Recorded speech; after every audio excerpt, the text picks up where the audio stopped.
as comissões de valores, como é o caso da própria CVM dentro da IOSCO, esquemas e discussões público-privado, como é o caso da Task Force de Desenvolvimento Sustentável, TCFD, e também no Brasil, e com muito prazer, o BID, junto com a CVM e outros, a gente vem promovendo essa discussão sobre boas práticas de mercado e regulação dentro do Laboratório de Inovação Financeira.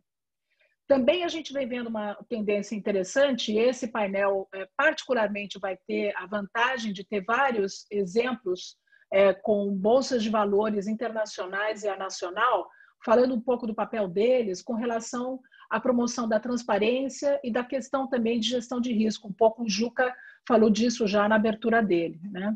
Por outro lado, a gente vem vendo uma também pressão dos próprios investidores, em que eles começam a criar princípios próprios e boas práticas com relação também às obrigações fiduciárias, aos códigos de conduta também de gestão financeira. E, por fim, na verdade, toda a questão de títulos temáticos, e por isso que eu falo desses temas, na verdade, faz parte um pouco dessa tendência global no mercado de capitais. Na região latino-americana, a gente vem vendo muita atividade, uma região muito ativa nesse sentido, tanto do ponto de vista de reguladores, onde o Brasil se destaca, na verdade, por ter órgãos reguladores muito ativos tentando promover a sustentabilidade e as boas práticas do mercado, tanto como o caso da CVM, como o Banco Central, mas também a SUSEP, por exemplo. Tá? A gente também vem vendo importantes iniciativas do setor privado, e a gente considera importante considerar ambas tendências, né? As que são top-down e as bottom-up. A gente também vem vendo uma pressão importante, e por isso é tão importante considerar isso, né, no mercado, sobre o mercado como um todo, os investidores dando mais importância aos investimentos de gestão de risco socioambiental com impacto ambiental.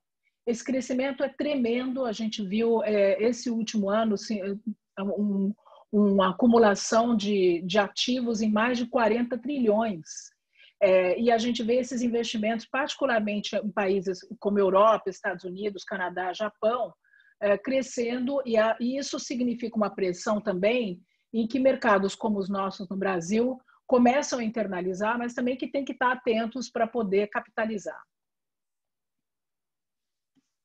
Essa mesma tendência acontece nos mercados justamente de bolsas. A gente vai ter aqui alguns exemplos que vão falar em detalhes sobre isso, mas acho que também traz justamente a questão, tanto para os investidores como para os emissores, de poder que mostrar melhor o que eles estão fazendo com relação a não só o impacto do que eles estão investindo, do que eles estão emitindo, mas também a governança e a gestão de riscos. E o que eu gostaria um pouco de ressaltar aqui, o que vai ser um pouco o tema da nossa discussão hoje, é que justamente a crise Covid-19, a gente poderia ter esperado, né? Ela de fato acontece, o mercado como um todo, obviamente, teve uma caída importante. Isso dito, foi muito interessante ver que na caída do mercado, os investimentos que continuaram a acontecer são investimentos, na sua maioria, que deram muito mais valor à questão de gestão de risco socioambiental. E quanto, então, o tema da governança com relação à responsabilidade do impacto ambiental e social é importante para os investidores, não é uma tendência nova, essa tendência veio crescendo, mas é interessante ver que a crise da Covid-19 levanta uma necessidade ainda maior de dar atenção a essa governança.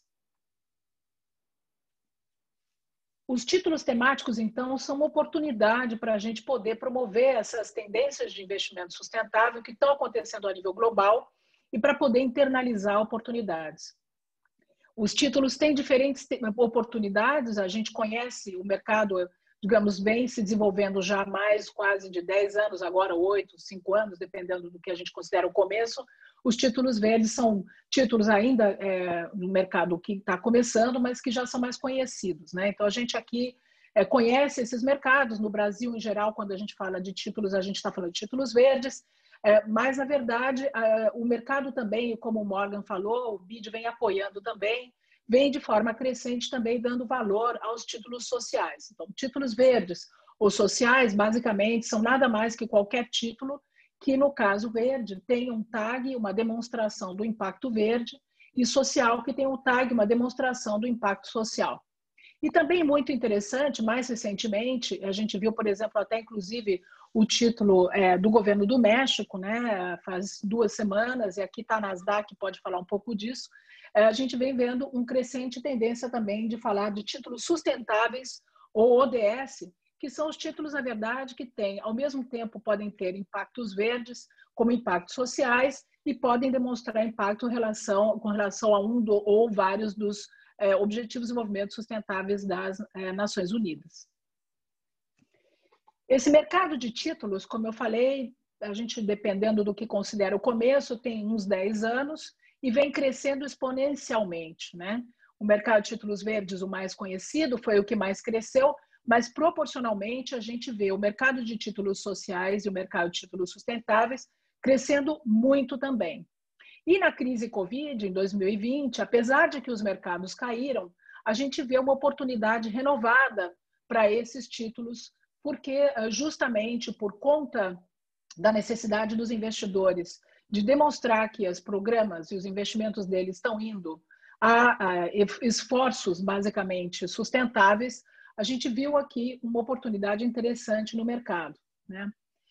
Então, realmente foi interessante, no caso do BID, por exemplo, para dar um exemplo, a gente apoiou o governo do Equador, emitiu o primeiro título social soberano do mundo, e esse título social acabou sendo usado pelo governo do Equador justamente para um programa social de resposta à recuperação Covid. Os títulos e o link dos títulos, digamos, de resposta a crise Covid para poder, digamos, buscar recursos no mercado de capitais para promover a Covid, criou uma oportunidade de poder fazer um link justamente entre as atividades de resposta e a sustentabilidade. Não obstante, eu gostaria também de ressaltar que a gente ainda tem uma boa parte deles que não foi alinhada a títulos temáticos, o que é uma grande pena, porque, e é isso que eu acho que a gente vai ter aqui uma oportunidade com o painel das bolsas conversar, a gente tem aqui uma oportunidade com os títulos temáticos de demonstrar melhor, não só a responsabilidade, mas fazer uma correlação mais clara entre o que foram os investimentos e os impactos deles. E talvez esses 51% dos títulos que não foram alinhados a social e sustentável perdem uma oportunidade de demonstrar aquilo que eles realmente fizeram. Eu acho que isso não é só importante do ponto de vista setor privado, mas inclusive público, quando a gente fala de títulos soberanos, para que as populações e quem investe no mercado possam saber o que realmente está acontecendo com os recursos. No Brasil, essa oportunidade, um pouco como o Morgan falou, é uma oportunidade importante, o BID vem apostando muito nela. É muito interessante ver que o mercado de títulos verdes, que é o grande mercado ainda no Brasil, apesar da crise das situações, continua crescendo. Em 2020, ele provavelmente vai passar 2019, né? A gente teve uma caída em 2018 por conta das eleições no Brasil, mas a gente acredita que esse mercado vai continuar crescendo exponencialmente. O mercado, ele na verdade hoje está muito concentrado ainda, né, em energia por conta das debêntures e também por conta de algumas empresas, aqui a gente vai ter um pouco um exemplo num dos painéis, que tiveram um pouco inovação, como foram as de papel e celulose, então que o uso da terra no Brasil teve uma porcentagem importante. O potencial, somente falando em títulos verdes no Brasil, é tremendo. Se a gente pensar que setores, por exemplo, de infraestrutura, como é o caso de água e saneamento ou transporte, ainda não estão usando esses títulos de forma muito, digamos, importante. Nessa semana, a gente vai ter, como resposta aí do Laboratório de Inovação Financeira, um dos painéis que vai ter discussão justamente como promover o uso desse mercado para água e saneamento. E a gente considera que, por exemplo, somente falando do setor infraestrutura tem um grande potencial. Também um enorme potencial são os títulos sociais e sustentáveis, que no Brasil ainda são muito pequenos em termos de proporção. Como o Morgan falou, o BID Invest, a nossa, digamos, janela privada, acaba de aprovar um primeiro programa onde a gente apoiou a emissão de um título social, mas os títulos sociais sustentáveis ainda são uma pequena parte do nosso mercado, com um grande potencial também, portanto, de expansão. O BID, o grupo BID, na verdade, tem um compromisso muito forte com relação a esse mercado. A gente começou a trabalhar no mercado há uns 5, 6 anos atrás, quando o mercado, na verdade, na América Latina quase que não existia. Ele começou no México e na Costa Rica, com umas emissões de bancos públicos internacionais, mas veio crescendo tremendamente, e a gente veio ajudando esse mercado, sobretudo num começo, tentando trabalhar com diversos tipos de emissores, sejam eles privados ou públicos, para estruturar as suas emissões. Mas tão importante também como tentar ajudar a estruturar essas emissões, oferecendo mecanismos financeiros, como garantias, investimento âncora, ou inclusive mecanismos inovadores, como, por exemplo, os títulos cobertos, né, os covered bonds. A gente também veio fazendo um trabalho muito importante. Aqui eu tenho o prazer, na verdade, de novo, de ressaltar o painel que vai vir, né? De tentar promover um pouco mais de transparência, justamente, de conhecimento sobre o mercado, tanto para os emissores locais como internacionais. A gente vê que, de fato, todas essas tendências que a gente está vendo a nível global, que eu falei um pouco no começo, seja de regulação, seja de boas práticas dos investidores, seja de poder fazer divulgação de dados e governança do que as empresas estão fazendo, necessitam e levam a que o mercado possa entender melhor e possa navegar melhor, né, o que realmente são as oportunidades e como apresentar melhor aquilo que eu estou fazendo do ponto de vista de sustentabilidade.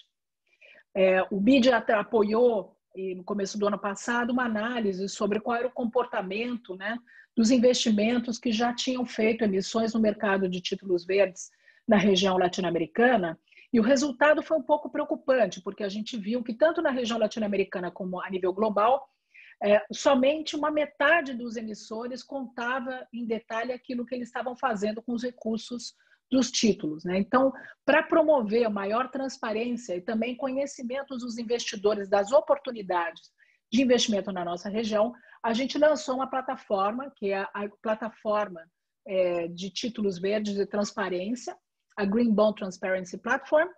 E essa plataforma vai ser lançada agora em novembro, mas a gente tem a sorte de já estar pilotando ela com alguns dos panelistas que estão aqui e vários emissores no Brasil, tá? E eu acho que, para nós, essa discussão em torno da plataforma não é só para os emissores reportarem o que eles estão fazendo, mas vem em torno da necessidade, de novo, de divulgar informações de forma mais ou menos padronizada, promover ao mercado melhor entendimento do que está acontecendo com esses títulos, se um emissor quer entrar no mercado, o que ele precisa fazer, e ajudar também as bolsas nessa tendência internacional. Como é que a gente pode promover a criação desses ativos e a valorização e a monetização do ativo que é, por exemplo, o título verde. O BID começou com os títulos verdes, a gente espera que, se a Green Bond Transparency Platform funciona bem, o que a gente já tem quase certeza, pela quantidade de parcerias que a gente conseguiu na região, nós teríamos a possibilidade, num futuro também, de, se o mercado continuar avançando, como a gente acredita e vem apostando que ele avança, de poder expandir também essa plataforma em algum momento para os títulos sociais e sustentáveis.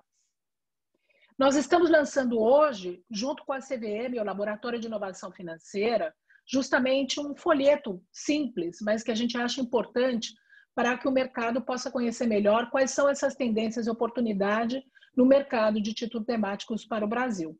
A gente acredita, de novo, que existem potenciais importantes em setores, tais como eu mencionei, água e saneamento e transporte, que ainda não usaram esses mercados e poderiam dar muito mais resposta e também segmento sobre o impacto de sustentabilidade neles. A gente acredita que, a nível de investidores e oportunidades, existem muitas coisas já sendo feitas no Brasil com impacto social que poderiam ser muito mais valorizados se nós pudéssemos promover melhor os títulos sociais e sustentáveis. Eu acabo por aqui porque tem um painel muito importante de algumas experiências internacionais que a gente espera poder escutar aqui. Obrigada, Morgan. Obrigado a você, Maria, por essa aula. É verdade que o contexto pandêmico é muito desafiador, mas também é verdade que temos uma massa crítica no mercado disposto a investir e cooperar, desde que haja projetos bons, resilientes e com impactos positivos. Não podemos deixar passar essa onda que se dá não só no Brasil, mas no mundo. Aproveito para convidar os participantes do próximo painel peço licença para mudar de idioma. Para os que preferem seguir acompanhando português, temos tradução simultânea disponível. Lá embaixo, o globinho fala interpretação. So I'm going to switch to English now. So I'm very pleased to invite some really critical actors, important actors from the international financial markets, to whom I'd like to also express our gratitude for joining us here today. I'm sure that there are many lessons and insights that you can offer to our Brazilian audience as to how to tackle the challenges of developing the thematic bond market that will be very pertinent and germane.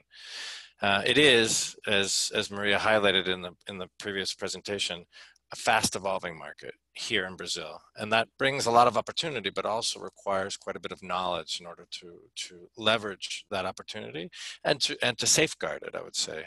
And that's exactly what we hope to explore with this panel, titled Understanding International Trends and the Potential of the Thematic Bonds Market.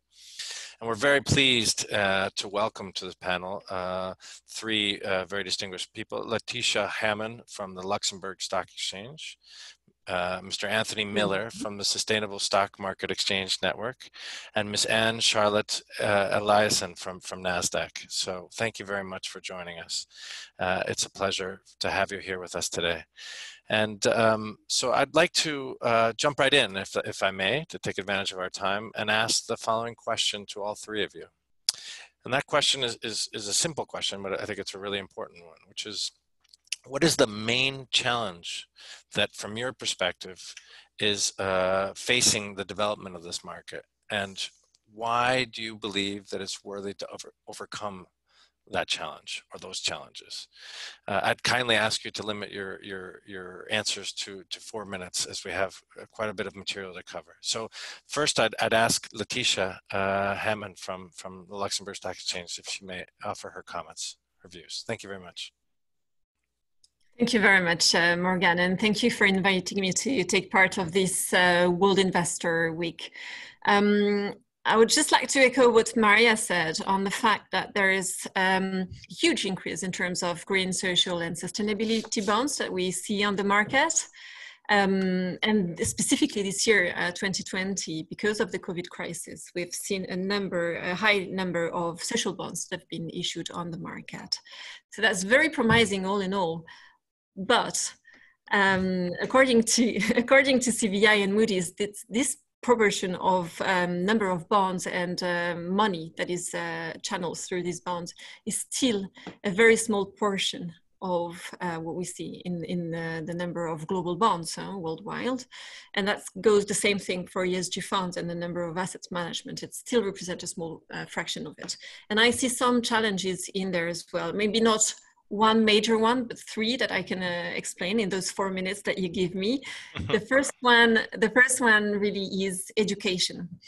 I've been in this field of sustainable finance for the last 12 years. And as much as I'd like to believe that everybody understands what is sustainable finance and what are green, social, and sustainability bonds, I have to come back to some reality. And we still have a lot to do in terms of raising awareness and giving trainings to all those financial market players that are looking for technical, operational, and regulatory training.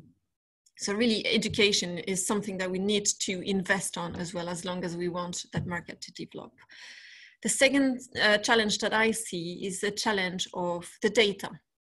Because I've seen many reports, and also the Luxembourg Green Exchange does it as well. We published a number of green bonds that are issued, or social bonds, and the money in there. But eventually what we want to track is also the impact of those bonds. We would like to say that the X number of green bonds had a potential of reduction of CO2 emissions per X amount of tons.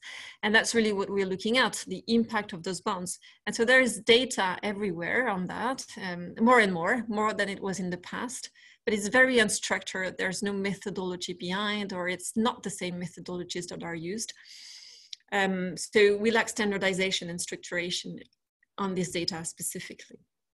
The last challenge that I see is linked to transition finance. So you've mentioned thematic bonds, and for those ones specifically, we look at the proceeds that are channeled through these bonds. Now we see new instruments on the market that are general corporate purpose bonds. So we don't look at the proceeds, but we focus more on the issuer's side of things. And that's, for example, the case of the sustainability linked bonds, where we wouldn't look at the proceeds, but we would look at the issuers. And that's a very welcome trend if we want to encourage issuers to transition. But that's also an area where we need more than anywhere else, transparency and credibility to avoid greenwashing. So all in all, there are challenges that needs to be overcome if we want to shift that still small market to a mainstream market. Great, Letitia, thank you very much. I agree wholeheartedly. Well, let's hear what Anthony has to say from the Sustainable Stock Exchange Network. Anthony, please share your thoughts with us. Thank you very much, Morgan. Let me start out with your second question about why these things are important and why we should overcome whatever challenges are in place. In 2015, countries around the world agreed on the United Nations Sustainable Development Goals. This is a very ambitious program that includes green finance and tackling climate change, and aligns and complements with the outcomes of the Paris Agreement to tackle climate change. And these are goals that the world has set for itself to accomplish in the next 10 years. And we set these goals even before we had a global pandemic. So now one challenge on top of another. Now, achieving these goals is going to require a tremendous amount of investment. A lot of these objectives require infrastructure investment. So whether that's tackling poverty in developing countries where new infrastructure is required, or it's transforming fossil fuel-based economies in now developed countries into more green energy economies and low carbon economies, that also requires tremendous amounts of infrastructure investment. So this is where we circle back to why are we here? Why do we talk about green bonds? Bonds are an excellent tool and a mechanism to raise capital for every country on the planet. And of course, many of these bonds are listed through stock exchanges. I think when it comes to green bonds, we're looking at about half of the green bond market globally is traded on exchanges, and exchanges have a tremendous role to play in that area. So that's a bit about the why this is so important. We absolutely have to finance this transition, particularly when we think about climate change. This is an existential threat for all of humanity. So you asked about challenges. I was very interested to hear the challenges that Letitia spoke of. I look forward to hearing from Anne Charlotte. We always look at these exchanges because they're really on the front lines of how you make these work. I think from our perspective, looking a little bit at the macro perspective, a few challenges that I would highlight. I'd highlight three challenges in particular. One is visibility, making the market more visible to investors. Now, on the one hand, almost every green bond that's issued is oversubscribed. So no one has any trouble selling these things. So it's not, and so many times people could think, well, you know, why is Anthony asking me to advertise something that is selling so well anyway? Yeah, I think the important thing is to raise the visibility of this entire market segment. And I think Letitia, she didn't speak about this, but you should ask her about it. It's a very good example what Luxembourg has done with the Luxembourg Green Exchange, where they really brought tremendous visibility to the green bond market and really promoted that. And this is incredibly important to promote this visibility, not just to investors, but also to issuers so that they're aware of this. They're not alone. There's 34 stock exchanges in the world that have some sort of green bond segment. And it's something that we recommend to exchanges, that they create some sort of separate segment to promote visibility of green bonds. B3 has one, by the way. But of course, there are best practices around the world. I always think the Luxembourg Green Exchange is a great example that many exchanges should borrow ideas from. The second challenge I want to highlight is projects. You know, every time you raise a green bond, you're raising money to invest in a project. I spoke about infrastructure before. Globally speaking, the vast majority of green bonds are going into energy projects. but then there are other various infrastructure projects they're going into. So at the end of the day, you need an investable project before you can even have an issuer. I mean, you cannot raise money and then sit around and ask yourself, what do I do with it? And this is a key point. I remember speaking with the CEO of a stock exchange in a developing country, and I told them when the SSE started our work on green finance, I said, our focus is helping to move money from point A to point B. And he looked at me and he said, our problem is we don't have point B. And that's a real challenge, and this is not something stock exchanges can solve, but, this is something where this multi-stakeholder community of the people who are on this call, stock exchanges working with issuers, work with investors, but also working with government regulators. When you're dealing with infrastructure projects, particularly in the energy sectors or a lot of the other sectors that green bonds are going into, some of these markets can be heavily regulated and the types of investments can be regulated. So governments should look at these sectors and think about how they can increase investment in these sectors. And sometimes that might mean some modifications to existing rules about investment. So creating point B is important. And I'm going to end here just by saying the last thing, and I think this is something you're going to talk about later in the session, is going beyond green. When we talk about thematic bonds, the biggest segment by far is green. That's done very well. Social has always been the sort of smaller brother to green bonds. Right. What we've seen earlier, and we heard a bit of this presentation about COVID-19 themed bonds, that has been a huge injection into social and sustainability bonds. In the first half of this year, there were more COVID-19 bonds than all social and sustainability bonds last year. So that, I think it's woken people up to the possibilities of what you can do with the bond markets. And it will be very interesting to see how we take those lessons forward. Great, thanks, Anthony. I agree entirely. I think it's high time, and there's a lot more visibility now to tie back to your first point with regard to social bonds and sustainability bonds in general. So great, let's turn over to Anne-Charlotte then from NASDAQ for 4 minutes. Please, Anne-Charlotte, if you may. Thank you so much, and thank you for having me. I must say that I fully agree with what Leticia and what Anthony already said.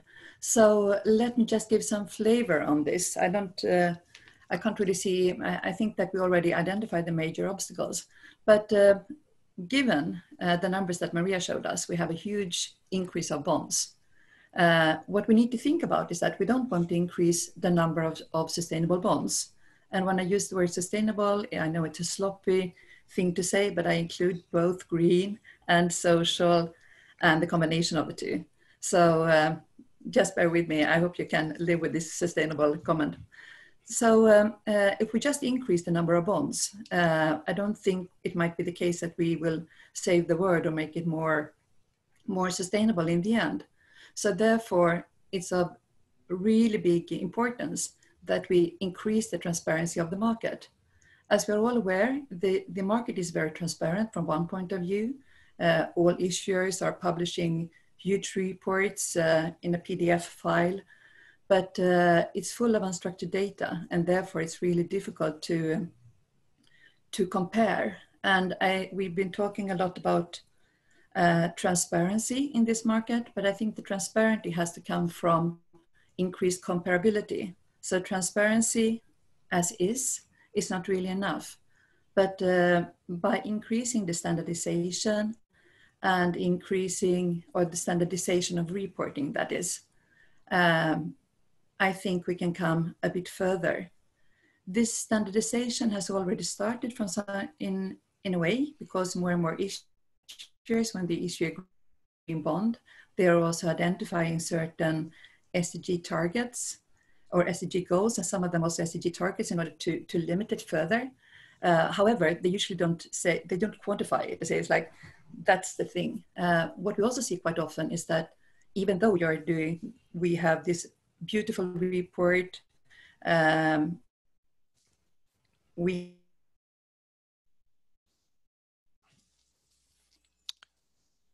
have use of proceeds being on the third area, there's nothing. So I think that given that we are really interested in increasing the sustainable bond market by only allowing for companies that are making a contribution to the long-term goal of creating a better environment. I think we really need to change this in a very early stage. And that is exactly what Maria put forward with the IDB initiative. I think that's a really good initiative. It's very, very interesting, even though it's only for green bonds right now, and they might have ideas to prolong that. However, it's very easy said. We started our sustainable bond segment already in 2015. And at the time, it was not a really big market for sustainable bonds. So the issuers that I was in dialogue at the time, they were not really sure what to report on. So I think it's our goal as exchanges. We should contribute by doing what we have done for ages, is that we should improve the market by lowering the hurdles. And by lowering the hurdles, we need to be in dialogue with both issuers and investors and see where are the big obstacles. And I represent NASDAQ. We have, well, we talk to very many European, particularly Nordic issuers, also quite a few in the US and also in other areas of the world as we have a global coverage. But what everyone says is that they're not really sure what to report on. And when you're not really sure what to report on, then reporting becomes even more time consuming, because everyone says that Standard & Poor's comes in and say, we want this measure. And no one wants to say no to Standard & Poor's. And then it continues. So that makes the market less, it's creating unnecessary hurdles. And in Europe, we have a taxonomy on its way, but that's only for European coverage. And maybe that will spread in some way or the other, but I think that could be, I think that is what limiting the market. And I'm really afraid that we're just looking into a sustainable bond market that is just increasing the number of so-called sustainable bonds, and we don't really keep track of them. And I think that's my 4 minutes. I can go on forever, I'm sorry. No, not at all. I think it's really important that thought, precisely how to ensure that in these early stages, well, not so early now, but still, let's say at the beginning of the curve, because we do believe that there's a huge potential going forward, that there is concerted effort to not only to agree on standardized measures in terms of what should qualify, but also in terms of the reporting and the tracking and the whatnot. So I couldn't agree more. I think that was very well said. And I'd like to point out the great deal of complementarity between the three of you in terms of what you've put forward, raising awareness, raising visibility, ensuring consistency, and making sure that there's transparency in terms of the empirical results that generate, and that entails standardizing and bringing together and making sure that we have a single way, in addition to having a bunch of projects, which is where we actually spend a lot of our time in thinking about how to get projects that are bankable or financeable. So with that, let me follow on with the second question, which I think is perhaps even more relevant right now, which is, given those challenges and given the very unique roles that your respective organizations and institutions play in the development of this market, and I'd like to take the advantage to congratulate all three of you for what your institutions are doing. What have you been doing precisely in terms of offering to help investors and issuers overcome those challenges that you laid out? And feel free to encourage us to do more, or to do something different as well. So, Letitia, pass the word back to you. Thank you, Morgan. So in terms of the initiatives that we've been doing at the Luxembourg Grain Exchange, I'd like to mention two actually that we've launched this year. The first one is the launch of the LGX Academy that was launched in May 2020. And that comes from the fact that we realized that we are at the core of the market between investors and issuers, and also lawyers and investment banks that are all willing to contribute to sustainable developments, but sometimes they lack the knowledge on the specific instruments, also on the regulations and the standards that exist on the market. So basically what we've decided to do is we provide certified trainings to those people, so financial professionals, for those who seek an in-depth understanding of the principles and the foundations of sustainable finance, but also the ones that want a more advanced training on the topic. We've developed several partnerships since May, and especially one with the IFC, so internationally recognized institutions, to extend our trainings to specific markets, and that's, for example, the case with Latin America.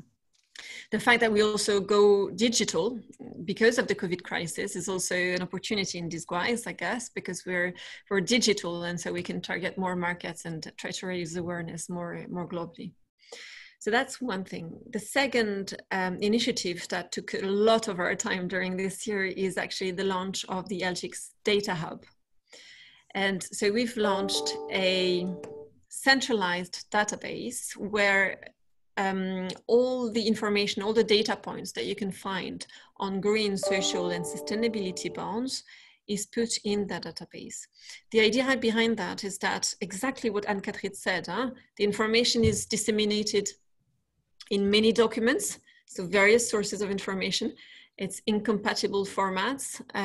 It's different levels of granularity in terms of indicators. So we really realized that we had all this information. We just needed to centralize it, structure it, and leverage on our experience as one of the leading listing venues for sustainable financial products. So really that database is extremely granular, so it gives information at the bond level, but also the project level, and that's what Anthony mentioned. There's information at project level and impact indicators that I mentioned earlier. That's also super interesting, actually, to see what kind of projects are invested by those bonds. So you can get this information as well. And the whole idea for that data hub is that asset owners and asset managers can use that database to screen the bonds for their investment purposes, but also for compliance and for reporting purposes. So that's basically where we are. We had a very busy week, and we will continue to adapt this academy and the data hub to the needs of the market in the coming years. Great. Thank you so much. Super interesting and super opportune to bring, in fact, a centralized database that provides such granular information. I would encourage everyone here on this webinar to figure out and use it, because that's a unique and useful data source. So I'll turn the word over to you, Anthony, if you please answer the question. Sure. We've been working with exchanges for a number of years on green finance generally, and that covers both equities and bonds. But of course, a big part of this market is the bond segment. We have been promoting the idea of clear green bond segments among exchanges and working with exchanges who are interested in adopting this practice, but have some questions about it. So we do provide some technical assistance to exchanges in that regard. We are also trying to facilitate more policy dialogue between exchanges and security market regulators and beyond, because a lot of these things are not questions for security market regulators. They're questions for regulators in other areas of the economy. And that relates back to what we were talking before about creating projects and opening up certain segments of the market for these types of investable projects. So that is certainly something that we're trying to further as this policy dialogue to grow the market, if you will, for the investable projects. And of course, working with exchanges, as I mentioned, they're promoting these activities with their investors through market education programs. We also track those around the world. Many exchanges are engaged in market education on ESG more broadly, but certainly in this space, it's of interest to us. Beyond that is, and what I mentioned earlier sort of ended on, is extending beyond green bonds. We have been working with some partners on other types of bond program, thematic bonds. I mentioned earlier the huge wave of COVID-19 bonds. There have also been other interesting bonds in the space of gender equality that have been launched and listed on exchanges. So these are all still small compared to the green bond space. And of course, the green bond space is still only a fraction of the entire bond market. So what that really means is there's tremendous opportunity for growth here. And I'd like to just end by reiterating this issue about learning lessons from the recent experience people have had with the COVID-19 crisis. That once people have picked up these things, and we've seen this in Scandinavia as well. I think NASDAQ listed some COVID-19 bonds there. They were very quick off the mark on that. So, and Charlotte can probably talk more about that. But it's, there's lessons learned during this crisis. People started to look at social bonds in a way they never looked at them before. And those lessons don't disappear when the crisis disappears. So if we're all lucky, this COVID-19 thing will end sometime in the hopefully not too distant future. Yes. But, the world will go on. And when it comes to the Sustainable Development Goals, we have another 10 years to tackle these things. And we can take lessons learned and learn how to apply them to other areas of poverty alleviation, aiding SMEs development, gender equality, as I mentioned before. So there's a lot of ways that the bond markets can be used to apply to other types of sustainable development goals. And we take as our guiding compass here the lessons learned from green bond market, which has been very successful. Great, thank you very much, Anthony. The recognition of our collective vulnerability and the needs to really leverage what we've gone through collectively as humanity over the last years really does offer an incredible window of opportunity that for the development of this market. So thanks so much for that reflection. And Charlotte, can you please give us a little bit of insight into what NASDAQ has been doing? Yes, of course, I would be delighted to. So what we have been looking into is, as I touched on before, I'm trying to decrease the hurdles and using the fact that we are the middleman in the universe.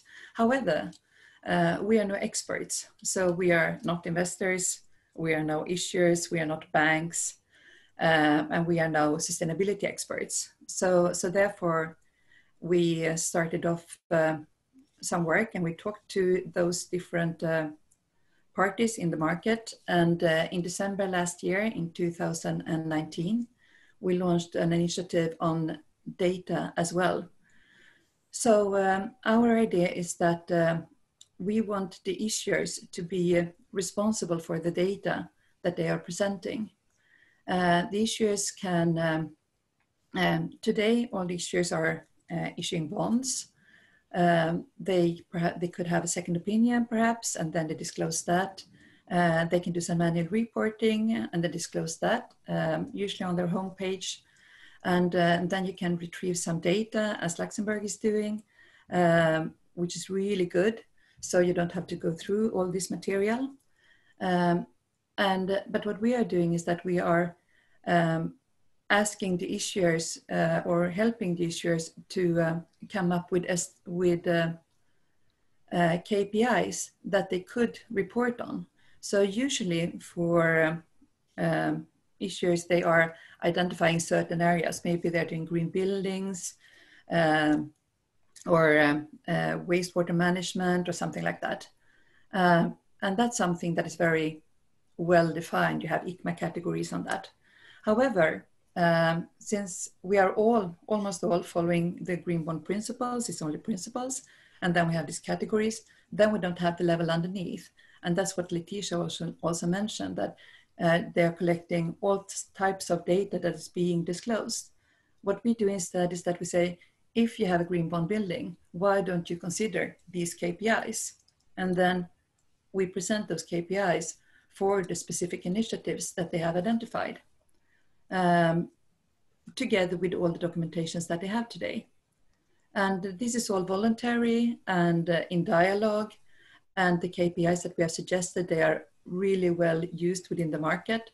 So when we set this up, we did it in collaboration with both Sustainalytics and Cicero and CBI and Viggo Eiris. So they all helped out and they're now in our advisory board. And we also talked to big investors with PIMCO, APG, and BlackRock and so on. So they also said that these are the measures that we would like to see.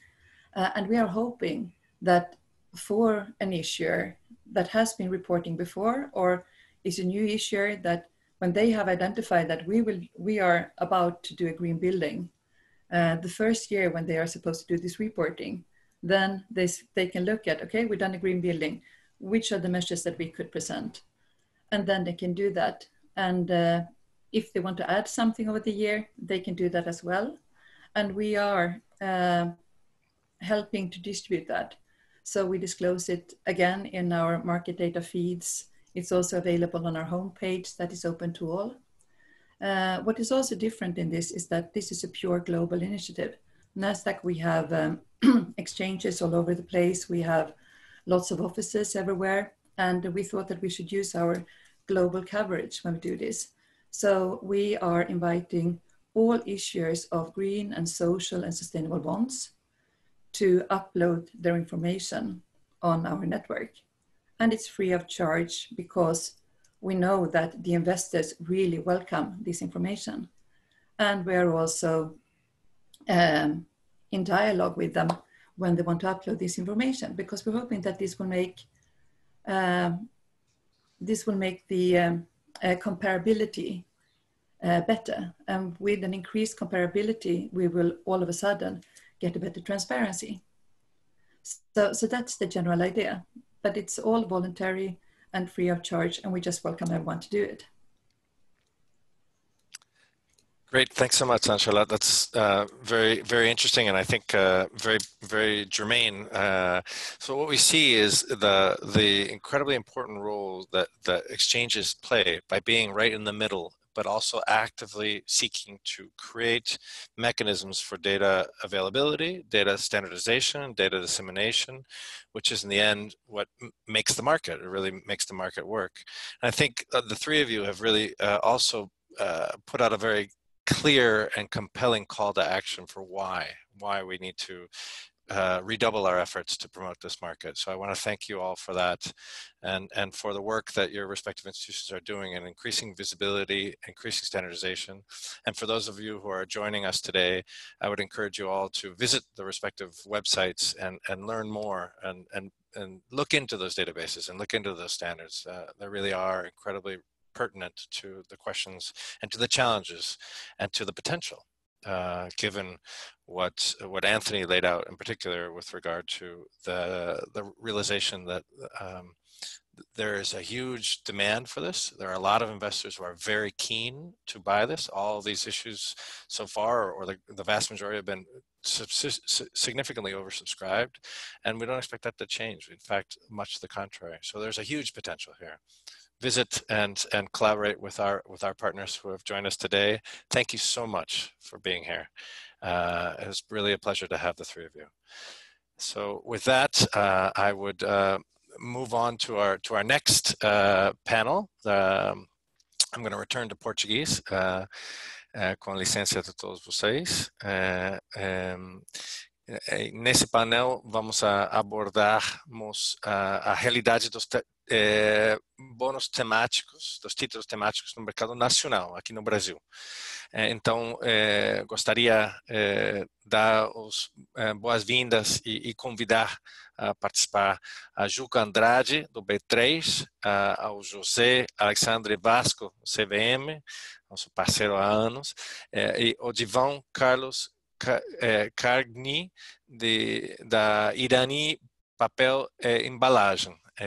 Muito obrigado a vocês por estarem aqui conosco. É um prazer compartilhar essa palestra com vocês e ter a presença de todos vocês.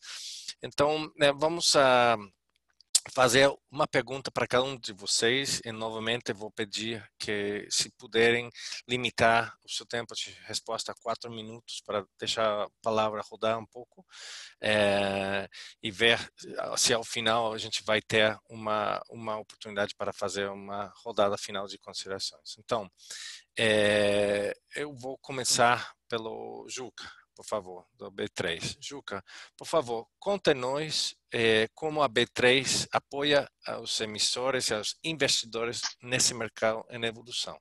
Por favor, a palavra é contigo. Ok, Morgan, muito obrigado. Agora quase boa tarde, né? Ainda estamos bom dia hoje, agora nesse horário. Nesse tema, a gente acho que ainda tem bastante a avançar, né, no desenvolvimento desse mercado, né? A gente, na B3 aqui, a gente tem um papel de induzir a boa prática, né, ambiental, de social e governança, e oferecer produtos e serviços para apoiar os clientes nessa evolução, né?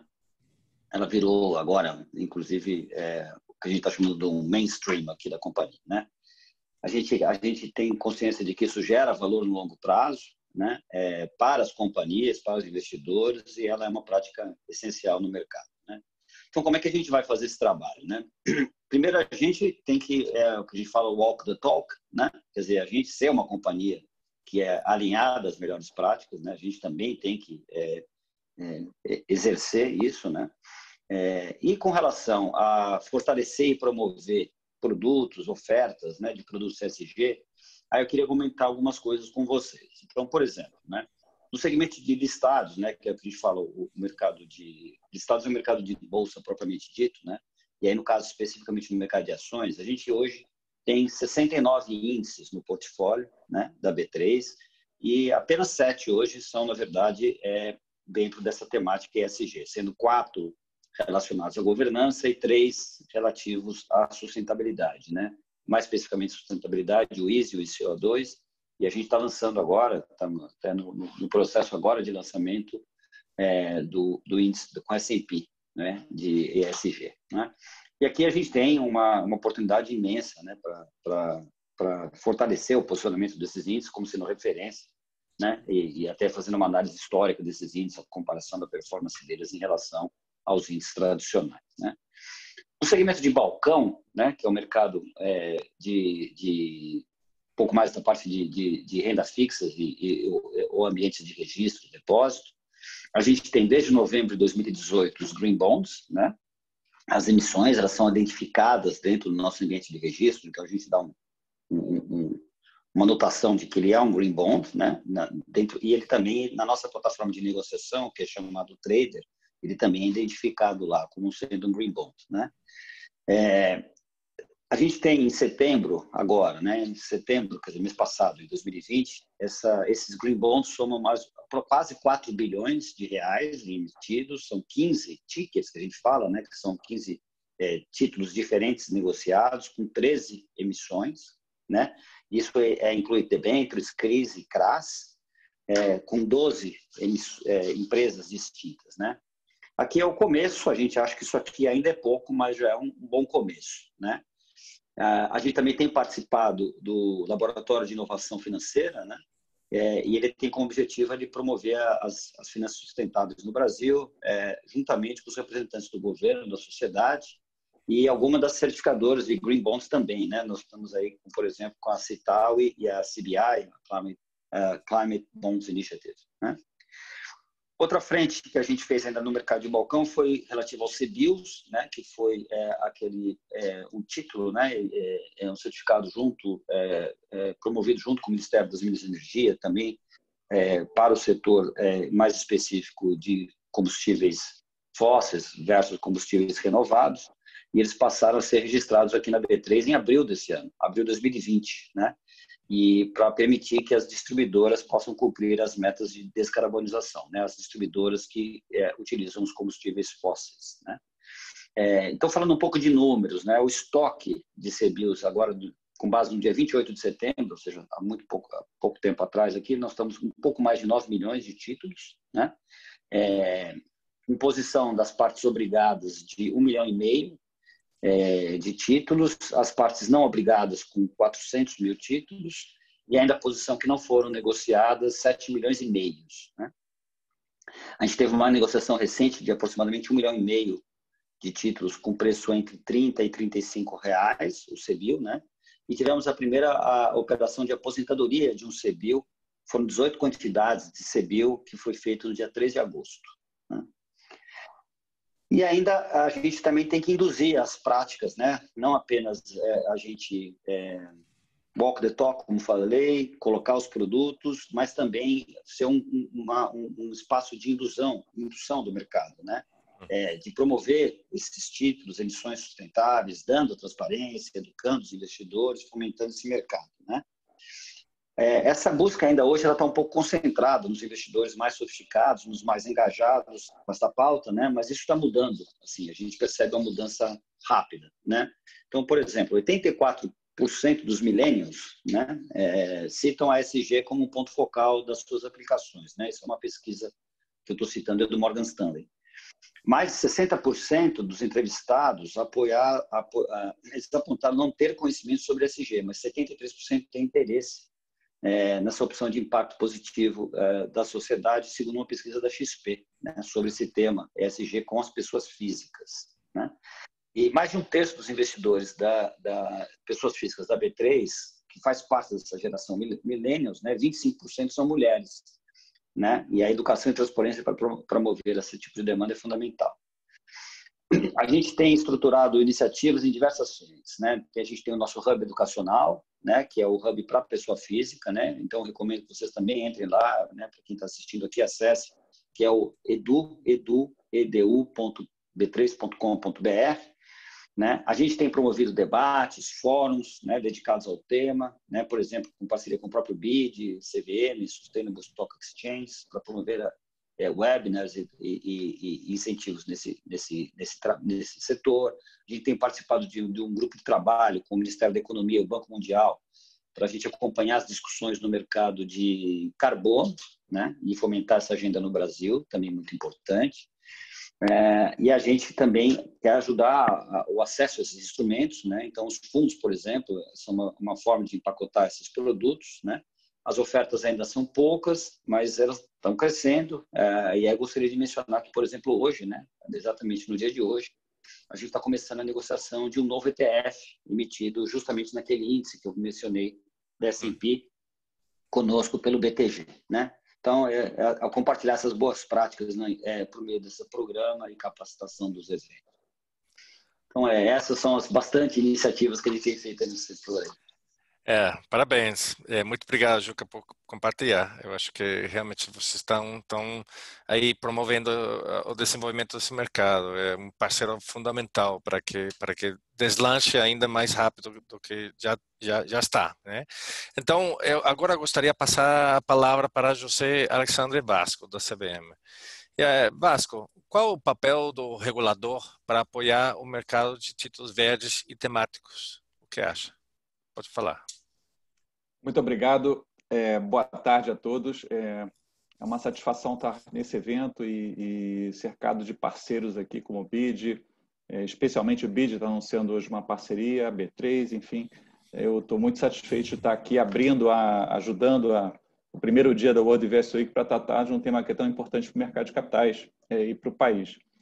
Posso falar que, do ponto de vista do sistema financeiro, o tema é extremamente importante, porque o sistema financeiro tem um papel reconhecido isso na transição para o desenvolvimento sustentável e tem um papel também no apoio ao enfrentamento de certos riscos sociais e ambientais. E acho que falar de riscos sociais faz muito sentido nesse momento em que ainda estamos atravessando os efeitos da pandemia e sairemos, como os países sairão todos mais pobres e mais desiguais após esse período. Então, há claramente um papel para o sistema financeiro ter, e especificamente no âmbito dos investimentos, para não falar de seguros e outros temas, no âmbito dos investimentos, os investimentos são fundamentais. Nós tínhamos em 2018 uma estimativa de pelo menos 30 trilhões de dólares investidos em ativos que tinham adicionalidades sociais ou ambientais, e, enfim, até em função disso, um grande número de companhias e também de investidores têm reportado ou prestado atenção a esses temas. Então,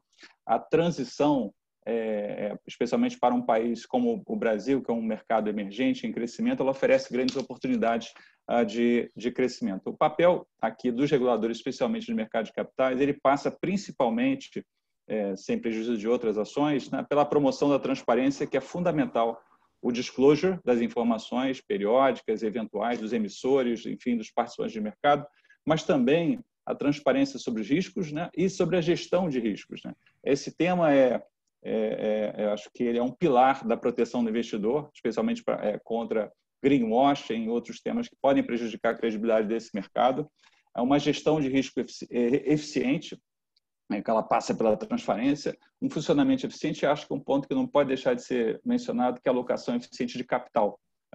Para que isso aconteça, é fundamental a transparência. Ela facilita aqui a decisão do investidor, esse principal tutelado de um regulador de mercado de capitais, né?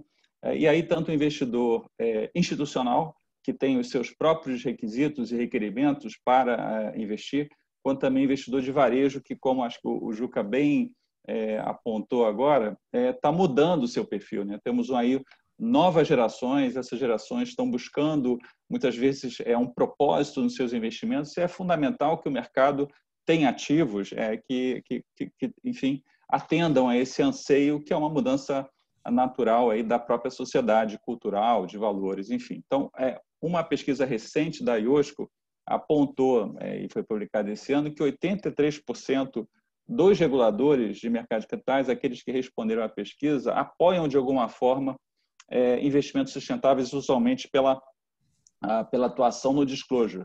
E 45% tem alguma ação contra greenwashing, dados os efeitos nefastos que o greenwashing pode ter para um mercado, especialmente um mercado que está se desenvolvendo e começando a criar um histórico, enfim, de performance nesse tipo de ativo. Então, é um desafio, ainda poucos reguladores têm normas específicas para greenwashing, e é um tema que vai ganhar importância. Então, 80% dos reguladores que responderam à pesquisa entendem que as CVMs têm um papel. Esse papel passa por transparência, esse papel passa pela proteção do investidor, greenwashing, e um achado importante, que eu acho que também está muito relacionado com a questão da transparência, um papel de promover ou estimular uma certa convergência das taxonomias ou das third-party frameworks, já que existem. Isso facilitará a compreensão, esse é um movimento natural e, portanto, a Task Force da IOSCO vai fazer um trabalho sobre o tema. Então, acho que, de uma forma geral, esse aí é o cenário. No caso específico da CVM, acho que já foi falado aqui do Lab de Inovação Financeira, nós atuamos nessas frentes, nas frentes regulatórias. O diretor Henrique Machado já mencionou aqui a norma a 480 dos emissores de valores imobiliários, que vai ser reformulada. Então, teremos uma atuação na regulação, pelo lado do fomento também na educação do investidor, como essa semana é uma prova, e um papel de fomento também ao trazer os participantes de mercado a discutir, se articular para promover esse desenvolvimento. Então, eu acho que esse aí é um papel ambicioso, mas extremamente necessário. Obrigado, Vasco. Totalmente. Eu acho que você colocou perfeitamente a necessidade de ter essa clareza, essa transparência, essa proteção é realmente fundamental. E vocês têm esse papel intrinsecamente, né? Então, acho ótimo que tenha a clareza com o qual você se expressou. Então, agora gostaria de passar a palavra para nosso último convidado para esse painel, que é o Odivan Carlos Cagni, que pode falar sobre a atuação dele em algumas emissões temáticas nos quais já atuou. Eu acho que seria ótimo se você poderia contar-nos um pouco sobre você aprendeu nessa participação sua nas diferentes emissões temáticas. Então, pode falar, por favor, Odivan. Também, obrigado pelo convite, Morgan. É um prazer, o Juca, o José Alexandre, para estar compartilhando esse painel, né? E também falando um pouquinho da nossa experiência aqui no dia a dia, na prática, né? No mundo real aqui da empresa, onde a gente tem uma responsabilidade grande, né, de fazer as coisas, de executar, né, fazer as coisas acontecer, e nem sempre é tão simples, né? No dia a dia de uma empresa, a gente sabe quanta complexidade que existe, né, envolve, e eu acho que esse é um desafio grande que todas as empresas têm, enfim. Falando um pouquinho aqui da Irani, né, Irani Papai Embalagem, uma empresa que está fazendo 80 anos, ano que vem, é uma empresa do setor de embalagens no Brasil. Ela está dentro do grande setor de papel e celulose, mas é um subsegmento onde aqui nós fazemos celulose, mas ela é totalmente integrada, usada em embalagens de papel e papel para embalagens. Nós não vendemos celulose no mercado internacional, como o Brasil é tipicamente conhecido, né? E nossa receita vem majoritariamente do mercado local, do mercado interno. nós exportamos em torno de uns 20% do faturamento, mas 80% é aqui no mercado local. Nós já temos um histórico nessas questões, né? Eu acho que o setor é privilegiado, né? O setor de papel e celulose como um todo tem um aspecto muito importante de socioambiental, pela forma como ele lida, né? Pelo uso da terra, pelo recurso natural renovável, que é a floresta plantada, que é a sua principal matéria-prima, né? Pela geração de energia, que majoritariamente é limpa, né, pelo produto que é biodegradável, né, qualquer produto feito de papel ele é biodegradável, ele é reciclável, né, no nosso caso a fibra de papel, a fibra da celulose que nós fazemos longa, ela é reutilizada até 7 vezes, então você usa um recurso, a terra, se usa o que ele é um recurso, vamos dizer assim, escasso, né, até o uso da terra, então se usa com uma produtividade bastante elevada e ainda assim aquele produto da terra que é a floresta, a gente procura usar ele o máximo possível para dar a melhor utilidade econômica no ciclo de vida dele possível. Então são 7 vezes que é possível reciclar uma fibra longa, né? Então o Brasil é um país também reciclador, né? Não é tão conhecido pela sua reciclagem, porque se destaca mais pela produção de fibra virgem, de celulose, mas é um grande reciclador, né? O Brasil ele está se desenvolvendo cada vez mais. E nós, na Irani, temos a produção de celulose, de fibra virgem, e também reciclamos, né? Na verdade, 2/3 da nossa matéria-prima é reciclagem de papel.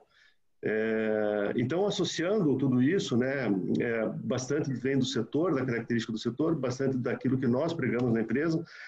Nós temos já relatório de sustentabilidade publicado há 14 anos pela metodologia GRI.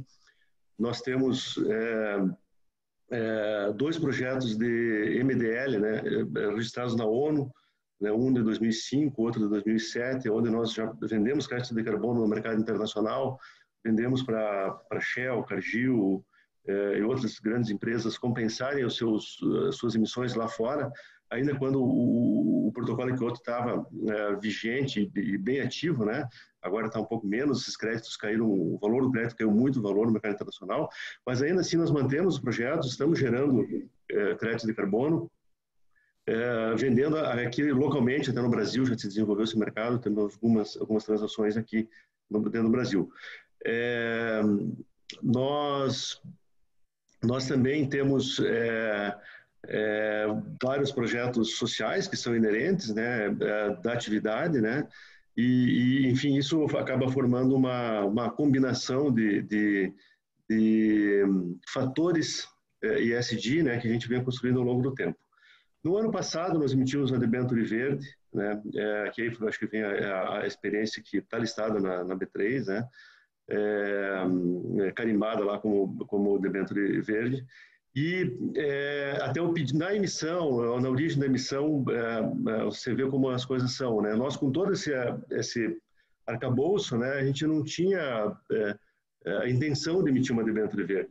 Até quando fomos fazer a demanda veio por um investidor, né, que nos disse, olha, por que vocês não fazem debênture verde? Claro que vocês têm todas as características aqui, tem todas as condições. E aí foi quando nós fizemos a caracterização do papel como debênture verde, né? E foi muito, para nós foi simples, porque temos toda a transparência, todos os números auditados, né? Os relatórios de sustentabilidade, eles são auditados, né? Então vários indicadores de consumo de água, de consumo de energia, enfim, os vários sociais, todos eles com histórico para poder demonstrar, e o uso dos recursos, que é para uma atividade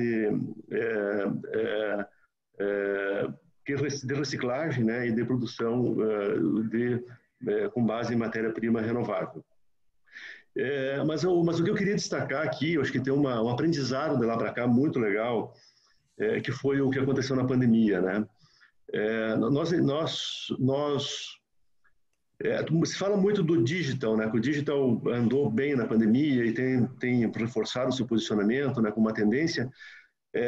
Mas o nosso negócio também foi, né? Se for ver a performance econômica do nosso negócio no segundo trimestre, ele foi muito boa. Muito em função de que as pessoas começaram a demandar mais sobre embalagem de papel, né? As nossas embalagens são usadas em alimentos, são usadas nos setores que acabaram demandando mais durante a pandemia. E o papel foi utilizado como forma de embalagem desse modelo de consumo durante a pandemia. Isso fez com que, no final das contas, a pandemia foi uma prova de fogo, né? Eu acho que nós tivemos esse teste e a performance da companhia foi boa. E quem comprou a debênture, os investidores que compraram a debênture lá atrás, debênture verde, tiveram o benefício de ter melhorar o rating de crédito da companhia e ver o papel performar melhor e capturar benefício econômico depois da emissão. Não foi só na colocação do papel.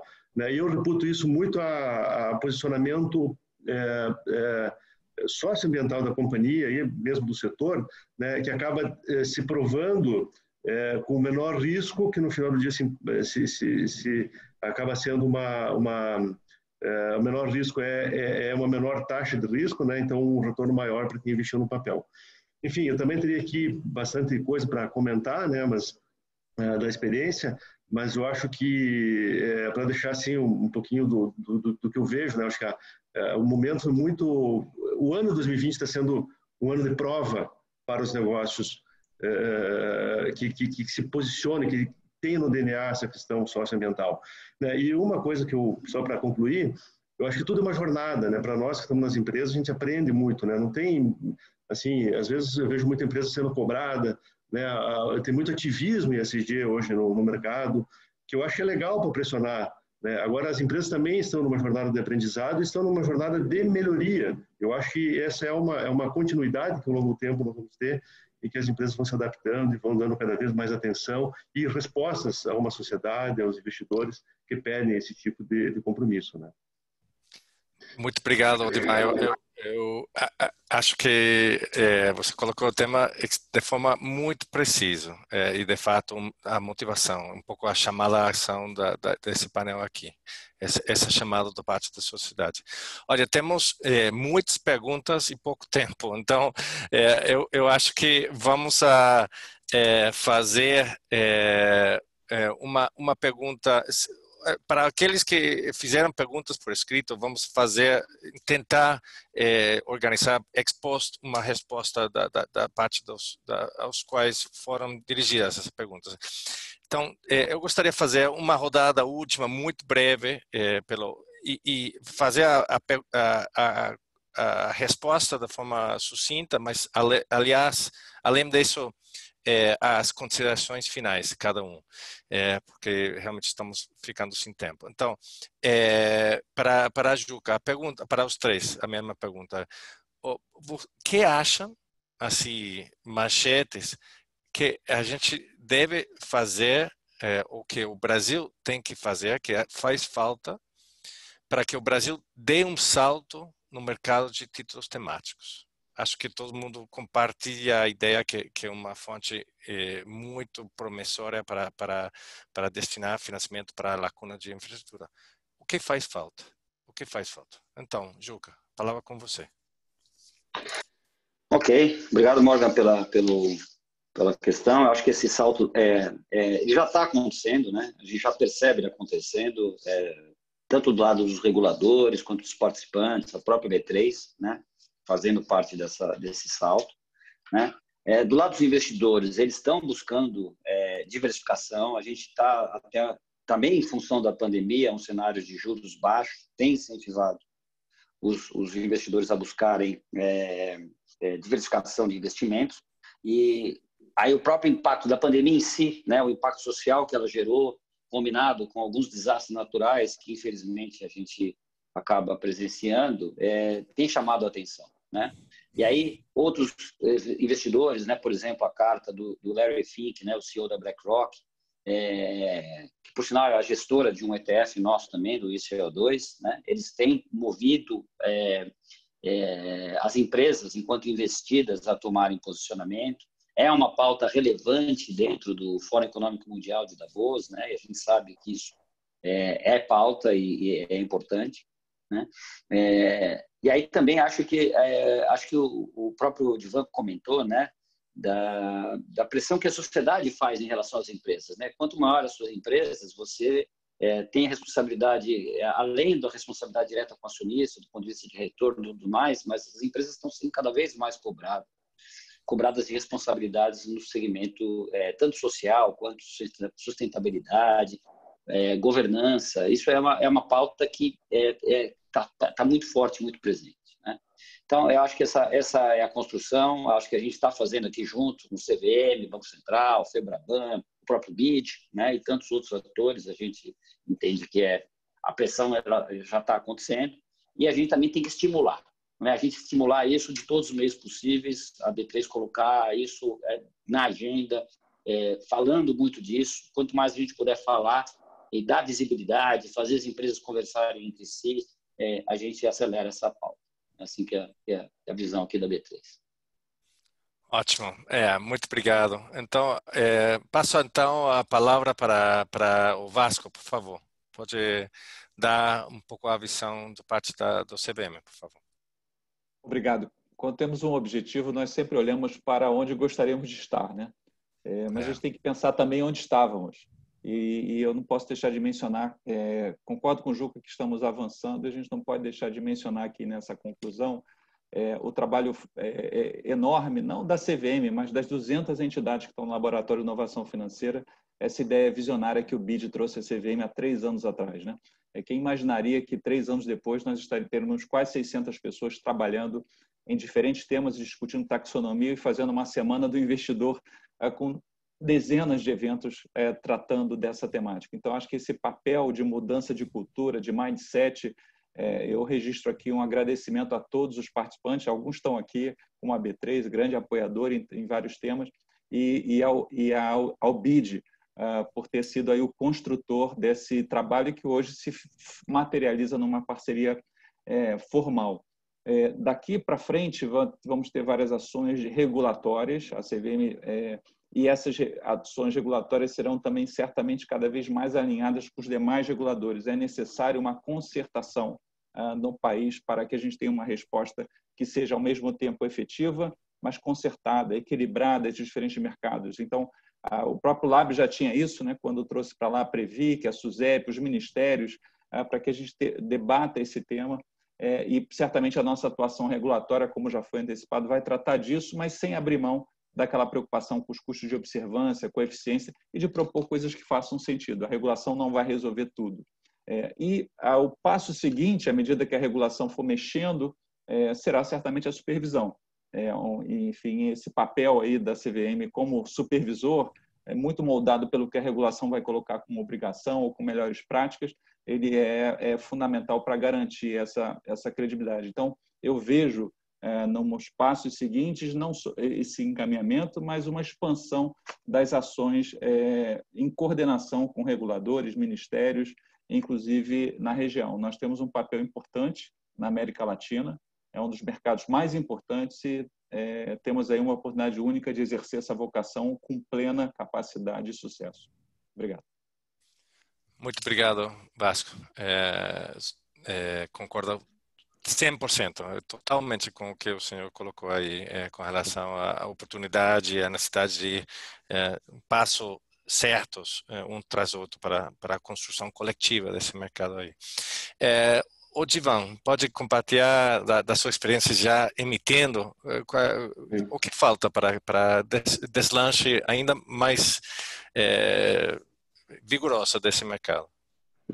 Olha, Morgan, eu diria o seguinte, nós estamos numa velocidade boa, tá? Eu acho que a gente está numa jornada. Eu tenho percebido assim o quanto este tema está sendo discutido em vários fóruns, né? O quanto tem surgido dúvidas, tem surgido, né? Tem casos que estão acontecendo e que são usados como exemplo para debate, né? O que fazer, o que está certo, o que está errado.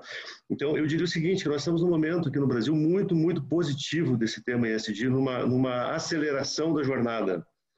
Né, eu diria, eu acho que tem que ter essa questão da regulação, né, organizar para evitar os exageros. Sempre quando tem uma onda muito grande, né, vem os exageros juntos. Né, eu acho que aí o Vasco falou bem sobre isso, né, ele tem uma regulação para controlar isso, né, porque eu entendo que nós estamos no início de uma jornada, de uma onda muito forte desse tema. Setores que não emitiram ainda, que não se beneficiaram disso, como foi mencionado durante os painéis anteriores, acho que vão emitir logo, vai ter uma demanda muito grande, na minha visão. Então, eu diria que a gente está num momento muito positivo. Acho que o cuidado que ficaria é que a regulação não fosse demasiada, né? Não fosse, a gente tem que deixar o mercado, tem que deixar as coisas acontecer e tentar cercar os excessos, né? Mas, e aí acho que tem um ponto de ajuste que os reguladores, né, vão com certeza buscar para poder estimular o mercado. Eu acho que é isso, né? Eu acho que a gente o Brasil, né? Ele tem vocação ambiental, né? Então acho que o Brasil ele tende a se beneficiar no mercado internacional desse tema, porque o Brasil ele tem essa vocação ambiental. Eu acho que o Brasil está se habilitando para isso cada vez mais. Então eu vejo muito positivo assim tudo que está acontecendo e eu acho que não. Eu acho que tá essa velocidade, essa aceleração tá muito grande agora no momento aqui no país. Obrigado pelo convite aí por participar desse painel. Não, obrigado, senhor. É super interessante ter a visão de alguém que já emitiu, né? Que já está assim na arena dos feitos, não? Das emissões feitas. Então, eu acho que vocês tenho aqui uma lista de perguntas. Vou fazer uma só primeiro eu peço para a Maria contestar, porque foi de fato dirigido para ela. Depois, de pronto, se a gente tem tempo, peço para o Vasco também complementar. A pergunta vai com um sector específico, que é como enxerga a possibilidade de ampliar o uso de títulos verdes para aprovação, após a aprovação do novo marco legal brasileiro para saneamento, água e saneamento, né? E a apertura para privatizações. Você acha que isso é de fato uma oportunidade grande? Pode contestar essa pergunta, Maria, por favor? Com muito prazer, Morgan. Como já disse na apresentação, sim, acho que é um potencial tremendo. O Ministério do Desenvolvimento Regional, a gente tem a sorte de ter a liderança deles no nosso Laboratório de Inovação Financeira, justamente o Grupo de Finanças Verdes, tem um subgrupo só de água e saneamento, né? Eles, recentemente, justamente já só com essas reformas regulatórias, já captaram com investimentos privados alguma coisa como 4 bilhões de reais em água e saneamento. Houveram 18 debêntures nesse setor, infelizmente não todas e não ainda aproveitando do mercado de títulos verdes e sustentáveis, tá? A gente vê um enorme potencial, porque vai haver um crescimento do uso do mercado de capitais para captar. Existem instrumentos que a gente está discutindo justamente dentro do Lab para poder até incentivar mais desse tipo de debêntures, mas eu acho que um pouco, voltando até ao painel que a gente teve aí também, até na parte internacional, a responsabilidade desses investimentos mostrarem que tem um impacto ambiental em termos de melhor tratamento de água, redução de gás de efeito estufa, uso eficiente de energia, infraestruturas resilientes. A gente tem obrigação de promover, sobretudo quando a gente diz que está trazendo o setor privado para aumentar a eficiência das infraestruturas, a gente tem obrigação de promover que essas infraestruturas sejam sustentáveis. Por outro lado, a gente também tem a obrigação de poder acompanhar e ajudar esses emissores a poderem mostrar, de repente, o que já estão fazendo, né? Água e saneamento também, além da parte ambiental, tem um impacto social tremendo, né? A gente sabe que a maioria dos projetos que financiam água e saneamento resultam em melhor qualidade de vida nas populações em volta, trabalho para catadores, economia circular, tem um impacto enorme social também, que muitas vezes não é valorizado. Então, eu acredito que sim, é uma área onde já está crescendo o mercado, já se está captando muito mais investimento privado, a reforma regulatória teve um impacto importante, e acho que aí é onde a gente está podendo ajudar a BID, né? Toda a equipe aqui da CVM, B3, pensar um pouco como é que a gente pode ajudar agora esse mercado que está saindo adiante a poder captar melhor e demonstrar melhor esse impacto em sustentabilidade. Obrigado, Mor. Não, obrigado a você, Maria. Eu só acrescentaria que esse é um mercado, esse é um setor no qual o BID temos uma grande atuação, uma carteira de mais de $1 bilhão em execução, e onde a gente enxerga também que estamos muito preparados para ajudar tanto a estruturação do projeto, para lembrar o que tinha colocado aí o Anthony no painel anterior, quanto a colaborar na missão. Então, é de fato uma oportunidade enorme por causa da nova lei. Acho que acabou o nosso tempo, então eu gostaria só agradecer, se vocês podem me acompanhar no reconhecimento da liderança que tem o Juca lá no B3, de reconhecer a possibilidade de criar valor de longo prazo para seus investidores, para os que transam lá no mercado, e realmente esse compromisso de parte deles para promover, para criar e acompanhar o desenvolvimento do mercado. O Vasco também, seu papel dentro do regulador para, de novo, reconhecer a necessidade, criar consciência, criar normativa e acompanhar a supervisão para procurar esse balanço essa ponderação entre segurar transparência total, mas não inibir o desenvolvimento forte que tem sido colocado aí pelo Odivan, e o Odivan mesmo, pela atuação dentro do mercado, criar e emitir título. Então, acho que foi um painel muito estimulante. Gostaria de agradecer mais uma vez aos três e a liderança que cada um tem dentro das instituições que vocês estão representando hoje. E reforçar uma mensagem aqui com meu colega, com a minha colega, a Maria. A gente está à disposição, está realmente muito empolgado no trabalho de acompanhar todos juntos a construção dessa pauta conjunto, né? Achamos que é uma oportunidade fantástica para o Brasil e estamos muito orgulhosos de ser parceiros de vocês nessa pauta. Então, muito obrigado por participarem, muito obrigado pelo esforço e muito obrigado aos que nos acompanharam.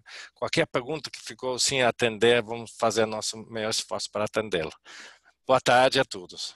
Muito obrigado. Muito obrigada, um abraço a todos. Tchau, tchau. Um abraço. Tchau, tchau. Obrigado.